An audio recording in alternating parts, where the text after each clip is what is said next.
Swayam Prabha. Digital India. Educated India.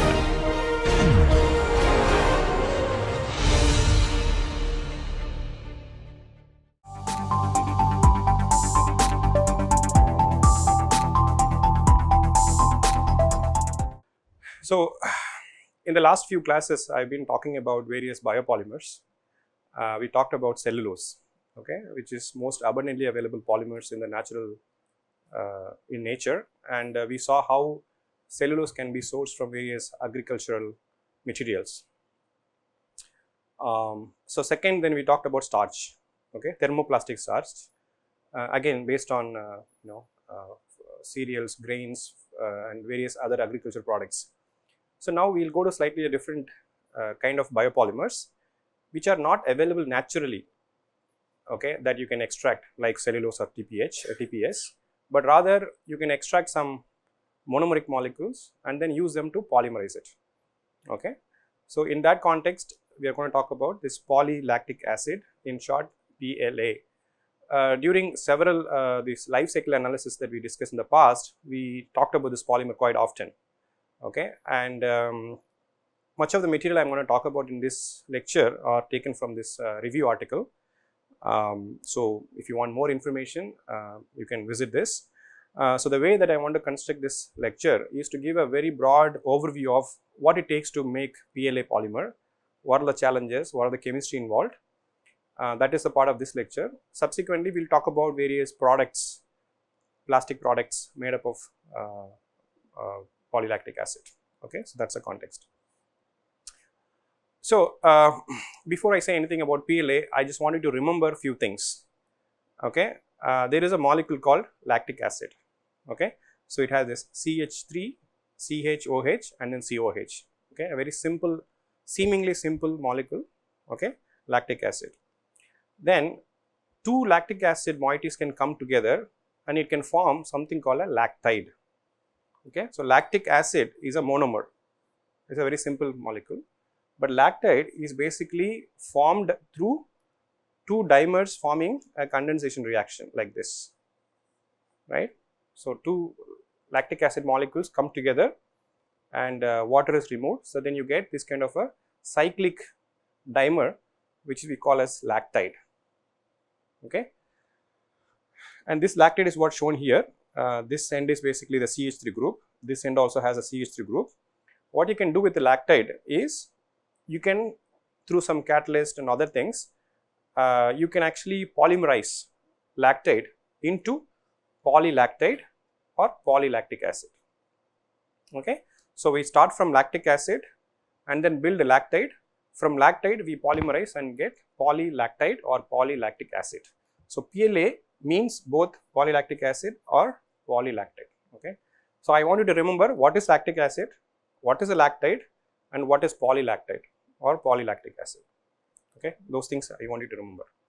So, now let me make some remarks about what is the current status of PLA. PLA is a eco-friendly, that means it is going to be compostable. It is a thermoplastic polyester. Okay. So, polyester means it will have COOR kind of a chemical group, right, and it can degrade into CO2, water, and some lactic acid oligomers. So, that means that is what I am saying, it is eco-friendly because it ultimately degrades into CO2, water, and some low molecular weight oligomers. There are some drawbacks of the native polylactic acid, such as they form a brittle film or brittle products, and it has a very low toughness. That means it actually can absorb very little energy upon impact, and then could be quite costly in comparison with other petrochemical derived plastics. Okay. So, these are some of the existing drawbacks with respect to PLA. Over the last couple of decades, a lot of studies have been done on PLA with regard to what are the mechanical properties, what are the crystalline nature, the thermal properties like glass transition temperature, melting temperature, the degradation standards, compostability, aging effects, and then to what extent you can recycle. A lot of work has been already done on this particular polymer. Now, apart from native or the virgin PLA, there are also composites. Generally, PLA is used as a matrix with which you can add some other fillers, additives to reinforce the polymer. Okay, just like for example, if you consider nylon, you could mix glass fibers, you can add silica, you can add carbon black to reinforce the property. Same way with the PLA also, one can think of adding additives as a reinforcement agents.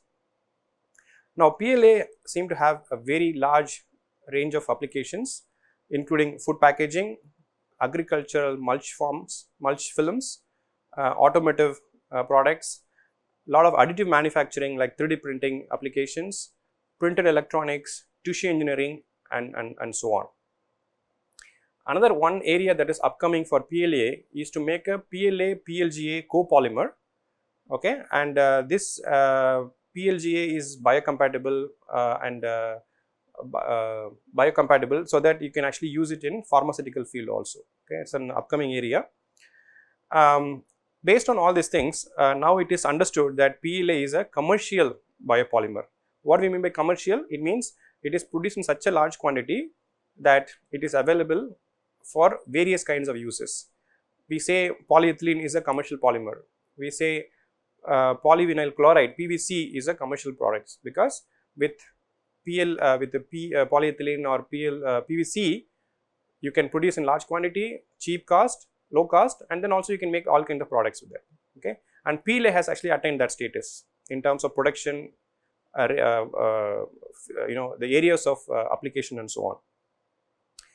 For example, over the last 10 years or so, from 2011 to 2020, the production rate has been reported to be about 4-fold increase, going from 200 kiloton to 800 kiloton over this 10 years. And I think what is the next thing to do would be to increase the production rate of PLA, so that you can penetrate into many other fields, and also try to replace the existing plastics which are based on fossil fuel based. Okay, so these are some of the initial remarks I want to make. Now, in the first slide I talked about lactic acid and then lactide. Okay, lactic acid is a monomer, lactide is a dimer. Okay, and polylactic acid is a polymerized version of a polylactic acid.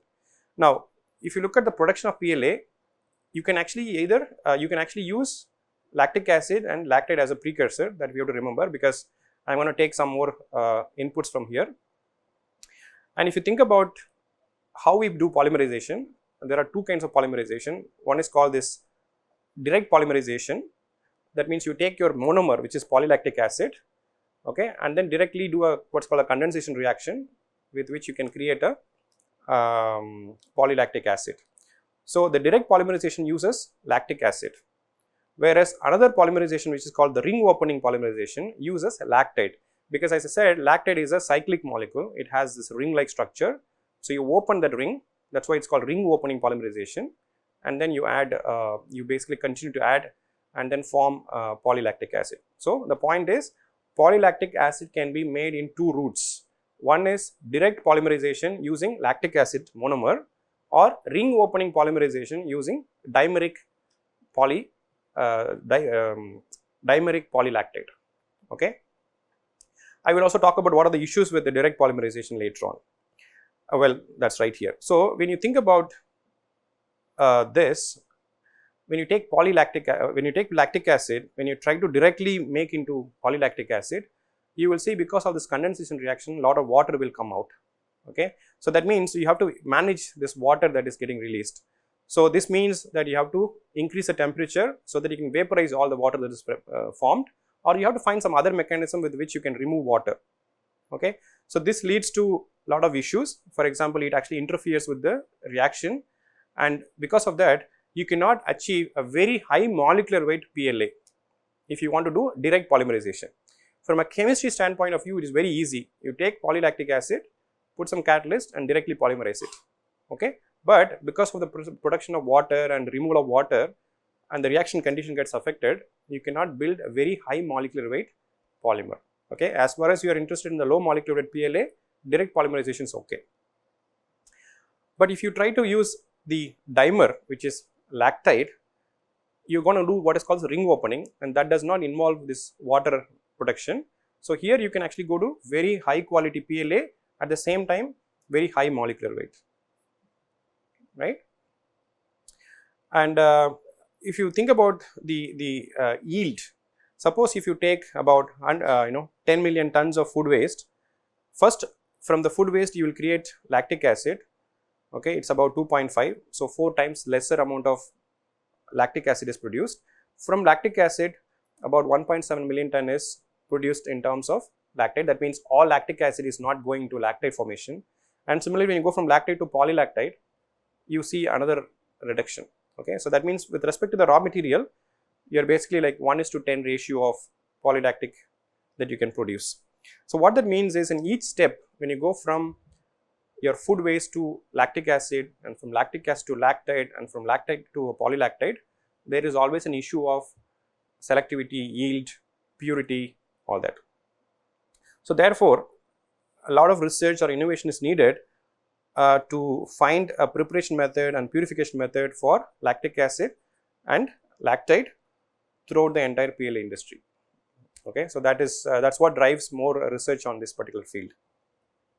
I will not be talking about all the chemical details, but I will just touch upon few important terminologies, and if you are interested we can look at these details later. So, one more thing we have to remember is this lactic acid that I talked about is actually a chiral molecule, okay. It actually forms D type and L type polylactic acid, and here in this table we are comparing various physical properties between the LLA and DLA, okay, the left handed and right handed lactic acid. This racemic mixture means some proportion of both L and D are formed together, okay. So, if you look at the melting point between LLA and DLA, they are not very different. Boiling point is also very same, appearance also quite same. There is a small difference in the density, as you can see, and various other things are very similar. However, the activity of these molecules in the human body or human consumption, there is a huge difference between LA and DLA, okay. For example, the DLA and racemic mixture are actually harmful for the body. So, the hope is to get, suppose if you want to use biological application of PLA, you should be having high purity left handed LA and then the polymer made from LLA, okay. So, what happens is that when you try to, I'll talk about the synthetic methods. The real challenge is how to increase the production of stereoselective or L rich lactic acid in high quality and high quantity, okay. But often you will see that you will form both LLA and DLA, and the separation of that becomes a big issue, okay. So, that is a real challenge. So, now I will talk about how to synthesize lactic acid. There are two routes. One is the chemical synthesis, the other is biosynthesis. In the biosynthesis, we will be using agricultural products, but in the chemical synthesis, we start with some known chemical compounds. For example, in the chemical synthesis of lactic acid, you could start with a glycerol, okay. So, the CH2OH, CHOH, CHOH, and here the first thing is to do some sort of a dehydrogenation. Most of them are catalytic, high temperature, high pressure, okay. So, when you try to extract hydrogen from here, you get what is called this glyceraldehyde, and then you extract water away from this, you get something called pyruvaldehyde, and then you remove one more OH, you get this lactic ion, which is called lactate, and the selectivity here is only 63%.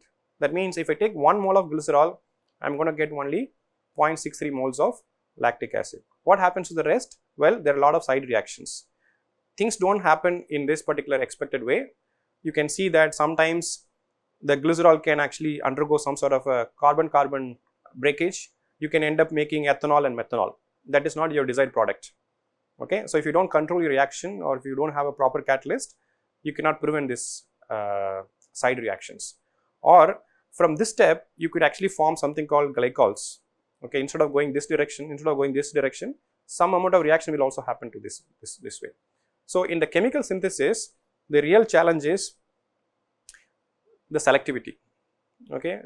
So, you get a lot of the side products, and because of that the production of lactic acid is compromised. So that's why, because of this reason, among the overall lactic acid production, only about 10% is actually chemically synthesized. The remaining 90% are synthesized biologically or using biosynthesis. Another thing you see here is that these reaction mechanisms are quite complex. It involves many side reactions, and it uses a lot of resources and energy and waste because of other unwanted chemicals. And it also, we are not able to control the production of different chiral isomers in this particular step. Okay, you will get both LLA and DLA. So we don't have a good control on controlling the selectivity of these molecules. Okay, so these are the challenges of the existing chemical synthetic route. So then we go to what is called this biosynthetic or biosynthesis of PLA. So here the idea is to take carbohydrates from various I think I have let's say corn, or it could be agricultural waste like rice husk and other things. Okay, so whichever carbon rich resource that is available in large quantity, low cost, you can take that as a carbohydrate source, and you try to convert this carbohydrate into sugars. Okay, and this process typically involves treating carbohydrate with with an acid mixture, so that you can break open the structure and release glucose molecules. And after that, once you have sugar or glucose, you do what is called fermentation using microorganism.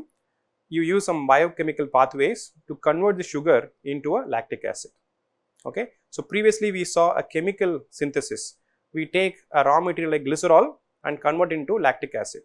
Okay, here in biosynthesis, we take sugar, we make use of microbial systems to convert the sugar into lactic acid.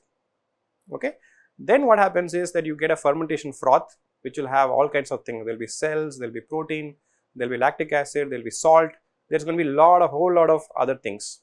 Okay, and how are we going to purify those things are the very critical steps. Typically chromatography columns, ion exchange, precipitation, distillation, many other things are used for purifying lactic acid. And finally, as I said, if you want to do direct polymerization, you can do polycondensation reaction to get PLA, right? And the typical bacterium that is used is this Lactobacillus rhamnosus. There are many varieties of this, many strains. Some are engineered to increase the production rate of lactic acid from sugar.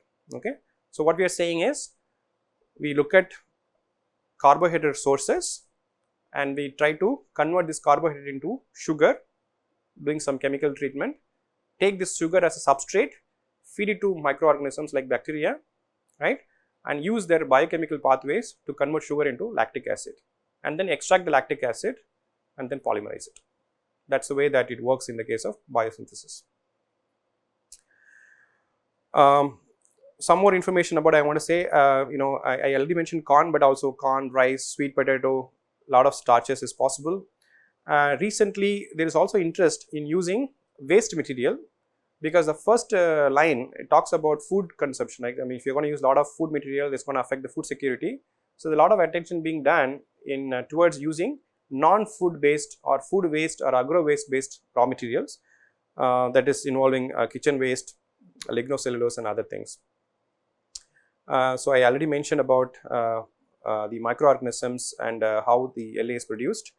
The fermentation itself actually involves two kinds of approaches. One is called this homolactic fermentation and heterolactic fermentation. What it means is, in the homolactic, each glucose molecule can give you 2 lactic acid theoretically, in theory, okay, but in practice that's not going to be the case. Whereas in the heterolactic acid, what happens is, one glucose will give 1 lactic acid, and there's going to be some other products like ethyl alcohol, acetic acid and other things. Okay, so depending upon which microorganism you are going to use, the fermentation mechanism can be either homolactic or it can be heterolactic. So as I said, the once you produce this lactic acid in the fermentation cell, you're going to have pigments, cells, proteins, salt, various kinds of other things. So purifying your lactic acid from this fermentation broth is very challenging, and often it is said 50 to 60% of the cost in the entire production of PLA goes into this particular fermentation separation. Okay, so as I said before, chromatography, membrane separation, extraction, adsorption, distillation. If you're a chemical engineer, you should be happy about seeing these terminologies. Okay, so you can use all the kind of mass transfer operation that you learn in chemical engineering and try to use here to separate lactic acid. Now, the advantage of this biosynthesis is that because we are using bacteria or microorganisms, the stereoselectivity is quite high. Okay, so the bacterium will actually selectively produce only L type La, which is what we want. Okay, whereas in the chemical method, that selectivity is not there. So that's why 90% of the lactic acid production is through bio. Now coming to lactate, so lactate, as I said, it's a 6-membered cyclic dimer of lactic acid, and it is a key intermediate for the synthesis of high molecular weight La. This already mentioned. Like it's important to note this LLT and DLT. So what this means is, this is left-handed lactite, this is right-handed lactite. When you create a polylactic acid from this L type or D type, the mechanical property can be quite different. Okay, so for example, the L type polylactic acid is actually completely, it actually can be degraded to LLA, and it can also be metabolized by human body, but not the PDLA. Okay, so it is important to do high purity of LLA for producing the polylactic acid. So here again I am comparing the L type and D type lactite, which is this, and you can see that in terms of physical property, mechanical property, they are very similar. But then when it comes to bioavailability or biocompatibility, there is a huge difference between L type and D type. And how do we synthesize lactate? I already mentioned lactate is nothing but a dimerized form of lactic acid. Okay, so this can be done in 3 different ways. There is a 2-step synthesis, there is a gas phase synthesis, and there is a 1-step synthesis. Okay, these are the types in which 2 lactic acid molecules are combined together to form a lactate. Okay, so let's look at each one of them. I'm not going to discuss the details of the catalyst and conditions, but I'll try to say as much information as needed for you. For example, if you consider 2-step synthesis, you start with your lactic acid, okay, and you do what is called this polycondensation. You will actually create what is called this low molar mass PLA. Okay, low molecular weight PLA, and some amount of water will come. Okay, if you continue this reaction for long, because of the production of water, you will have some sort of a limitation in how much you can grow. Okay, so that's the limitation I already mentioned about direct polymerization. But in this case, we want to only make a dimer, not a polymer. But this kind of polycondensation will give you low molecular weight PLA, and what you do is you take that and then you do something called a depolymerization. You depolymerize this back into lactite. Okay, so you start with the monomer, you build a very short chain polymers, and then you break this polymers or you depolymerize this to a lactite. Okay, so that is your end product, and this is what we call 2-step process, because in the first step we do polymerization to low molecular weight polymer. In the second step we depolymerize that into a lactate. Okay, the second is what is called this gas phase synthesis. In the gas phase synthesis, we try to what we try to do here is you take a renewable carbohydrate, ferment it, you get left-handed La, and here we try to esterifize this lactic acid with methanol. We add methanol and we create methylated La, and this methylated La is sent through a packet bed, a reactive packet bed, in which you choose a particular catalyst that will specifically form a dimer only. Okay, that means you are going to make only L type lactite. The way it works is, you can see there is a packet column. This is a reactor containing a catalyst. You would send your lactic acid from a fermentation reaction at the top, and then also you will add methanol from here, and it is combined to form a MLA. MLA is nothing but methylated lactic acid, and that passes through this column.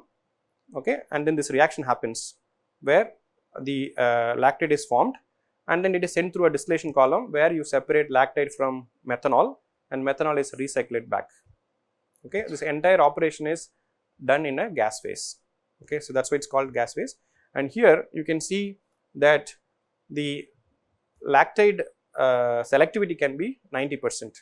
Okay, that means this catalyst is so specific, it will only form dimer and not other kind of trimer or tetramer. Okay, so it's very highly selective. So this is second method. So first method is two-step synthesis. We take lactic acid, make a small sized polymers, and then try to depolymerize it and then get lactate. This will have issues with selectivity. You will not be able to exactly get lactate. There's going to be always lactic acid and higher molecular weight. Then you have to again worry about purification. Okay, whereas in the gas phase synthesis is very selective, and it involves taking lactic acid, reacting with methanol, and get a methylated lactic acid. Then catalytically you convert that into a lactic acid, sorry, lactide. So that is the method of making this gas phase synthesis. The third approach is what is called this one-step synthesis. In the one-step synthesis, what we try to do is we use some sort of, again, a zeolite kind of a catalyst. You start with a monomeric lactic acid. It is done in a liquid system. Okay, use a catalyst, and ideally you want to make a dimer, which we call this L2A, that is a lactide. But generally, the reaction is not exactly controlled. You'll have some sort of trimer and tetramer also, right? And then once you have it, then you have a system of separation. You do what is called this liquid phase separation or extraction. Remove the solvent and use the solvent back, and then you have another method in which you kind of separate the unreacted or unreacted lactic acid. So three methods to produce lactide. One is a two-step method, then you have a gas phase, and the one-step liquid phase method. Okay, so these are the three different things with which we can create lactide from lactic acid. So here I think it's the different things are compared here: two-step method, gas phase method, one-step method. You can see that in the two-step method, the temperatures are about 130 to 180. The gas phase method operates high temperature because you do everything in a gas phase. One-step method, it's a liquid phase method, so it's usually a low temperature method. And you can see the yield is also reported here. Now, so we talked about lactic acid and then lactide. Now we're going to talk about polylactic acid. Okay, so as I said, that this polylactic acid or polylactide is a linear aliphatic polyester, right? And so there are two methods of polymerization. One is called this polycondensation, other one is called the ring opening polymerization. But if you look at the polycondensation itself, there are again various types. One is this direct polycondensation, where you just link the lactic acid and you do what is called polycondensation. Then there is something called azeotropic dehydration based polycondensation. There are second order melt polycondensation, third order solid state polycondensation. I am just only naming these things because if you look at each one of them, it requires a very complicated set of processes and catalysts and conditions. So that is not the scope of this course. If you're really interested to know what these, if you're a chemist, for example, okay, and there's a lot of scope for coming with new kind of catalyst to improve the purity, the stereochemistry, the stereospecific purity, and yield, all that is possible if you go to any of these chemistries. The polycondensation involves only lactic acid, whereas the ring opening involves a lactide, which is the dimer. Again, the ring opening can be done through various mechanisms. You can use a metal catalyst, you can do a cationic or anionic, organic, enzymatic ring opening mechanisms. Okay, the ring opening can be done through many different ways, and these are all the different pathways. Again, a lot of chemistry is involved in this case, different catalysts are involved. So I will leave it to you to read more about these polymerizations if you are interested. Okay, so I just want to only state that it is not just one polymerization. There is a whole lot of variety of polymerization that is done. So here is a kind of comparison between polycondensation and ring opening. So you can see that typically the ring opening, which uses the lactide, right, the dimer, it can reach about 10 power 5 molecular weight, whereas the direct polymerization can go up to 10,000s. At least that's a 1 or 2 orders of magnitude difference. And like I said, in the case of polycondensation, production of water is very difficult to change, and because of that the molecular weight is low. And in the other cases like azeotropic or second order, there are few other requirements required, and whereas the ring opening seems to be the one that gives you high purity lactide, and also it requires complex processes and high costs. Okay, so this just I want to mention. Apart from the lactic acid, lactide, from there to polylactic acid, many times we also do what is called copolymerization. Okay, polylactic acid is actually copolymerized with other kinds of polymers too. I have given some 3 examples, but there are many. For example, you take the lactide as one monomer, and another one as this polypropylene glycol didecyl ether is another monomer, and then you polymerize these 2 monomer, then you get a polymer that is called this polypropylene glycol glycidyl polyether. Okay, this is based on again a ring opening mechanism. Anytime you work with the lactide, it has to be a ring opening polymerization. And another example is you take a lactide and then use a glycolid, and then again put some catalyst and base, and then you can create what is called this polyglycolid, polylactic acid, polylactide, polyglycolide tri-block copolymer. Okay, so it's basically repeating units of 3 blocks of polyglycolide, polylactide, and then polyglycolide again. Okay, so these kind of polymers are shown to have very high tensile strength, elastic modulus, highly thermal stable, and then it has a wider range of thermal conditions so that you can do extrusion, blow molding and other things. Okay, so this kind of copolymerization is typically done to improve glass transition, thermal stability, increase the strength, tensile strength, hydrophobicity and other things. And the last one I want to highlight here is polylactide, polyethylene glycol polylactide. If at all you want to increase more flexibility, I said PLA is very brittle polymer, but if you co-polymerize with this polyethylene glycol, you can make it a little bit more flexible. Okay, so here is only few examples, but you can think of many other monomers. As long as they are also biodegradable or biocompostable, you should be able to link with it and try to change the properties. And blending. So many times so block copolymerization means chemically you are linking the polylactic acid in the backbone so that you build a copolymer. What is other possibility is that you can also mix or blend PLA polymer with other polymers too. For example, in the literature you will see PLA mixed with a starch in different proportion, and starch can be from a different composition. We already saw starch means mixture of what? Starch.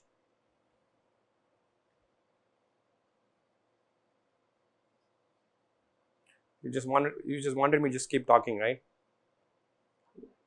Huh? Amylose and amylopectin, and depending upon the source of starch, you have a different fractions of amylose and amylopectin. So that means starch is not just one single compound, it will have a lot of variability from their source and the relative amounts of amylose, amylopectin, right? And then when you mix with the PLA and starch, you can again create new kind of blends that would serve your purpose. And lignin is also another. What is lignin? Where is lignin coming from? What is lignin?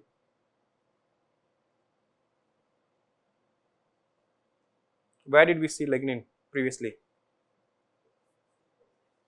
Huh? Cellulose is not lignin. It's a kind of. Where did we find that? Where did we?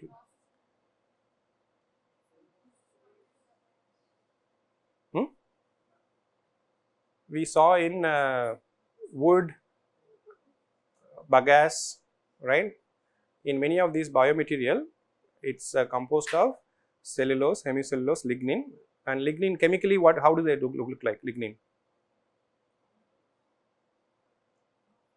Do they contain sugar molecules, sugar structure? No. What do they have? They have aromatic rings with a lot of polyols, right? Okay. So you can also mix lignin with the PLA, again improve their property. Cellulose, we already talked about cellulose, various kinds of cellulose, right? And there is another kind of polymer I will talk about in another few classes or so from now. This polyhydroxyalkanoates is also a very important biopolymer, microbially synthesized, that can also be mixed with the PLA to make PLA PHA composites, right? And another range of possibility is there are a lot of polysaccharides that are extracted from seaweeds and various other microbial sources. So mixing with the alginate, chitosan, gelatin is also possible. Okay, so gelatin is a kind of a protein, right? You can mix protein with PLA and make new material. Okay, so basically the number of possibilities of mixing PLA with so many other biomaterial or bioequivalent material is quite large. Okay, so this is again an expanding range of activity that is happening. So so I think that's all I have, and I will talk about PLA's mechanical property, what are the thermoprocessing operations, what are the products that are made with the PLA in subsequent classes, right? So any questions at this point? Okay, so as I said, please take a look at this particular journal. This is 2023 journal. It gives a lot of this is a chemical reaction I was talking about, right? Polymerization, a lot of chemistry details are there. If you are a biotechnologist, you have a huge opportunity to work on this PLA system, because finding the right fermentation process and separation process is highly needed. If you are a chemist, then you also have a lot of potential, because this ring opening polymerization requires a lot of catalyst expertise, okay, to be able to generate or produce L specific lactic acid through your chemistry. Okay, so even though the last 20-30 years a lot of work has been done on PLA, but still there's a lot more opportunities to work from a biotechnology point of view as well as from a chemistry point of view. And chemical engineers don't lose heart. You also have a lot of opportunity, because in terms of separation of the lactic acid from the fermentation, again, so it's a kind of an interdisciplinary approach. All of us have to work together to find a microorganism that can effectively convert sugar into a high purity stereo purified lactic acid, and how do we optimize that process for higher yield. That's one. The second is how do we separate effectively. Low cost separation technology is also needed. The third, how are we going to come up with a new kind of catalyst, low cost catalyst, highly selective catalyst to convert lactide into polylactic acid. So all three are existing challenges. Okay, this problem is not solved yet. Okay, so there's a lot of potential to work on this particular area. Okay, that's all for now. Thank you.